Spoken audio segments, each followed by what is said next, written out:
So when you do nozzle checks and you put them in place, they should end up like this is having an air bubble in place, and then you do your auto cleans. You try those a couple times, and if not, then you might flush it out like I showed in the previous video, and then you end up getting a good nozzle check.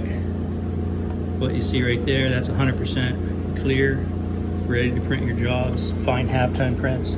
But I also wanted to show this. This has got a sticky back vinyl from, you can get it from any sign shop or maybe even at Walmart or something in a craft section. But you want a 16 by 20, 16 by 22 inch large sheet of white or very light colored sticky back vinyl, and you apply it and cover it down over the whole screen.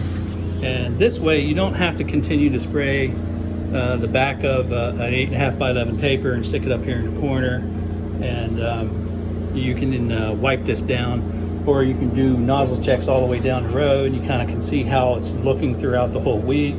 And then the other thing is you can actually print test screens before you burn a screen. You can print it, see how it looks on here, and then also your larger test images. You can see how those look, like your 1% to your 99%, and making sure everything coming out great. And so that's what I want to show about that one.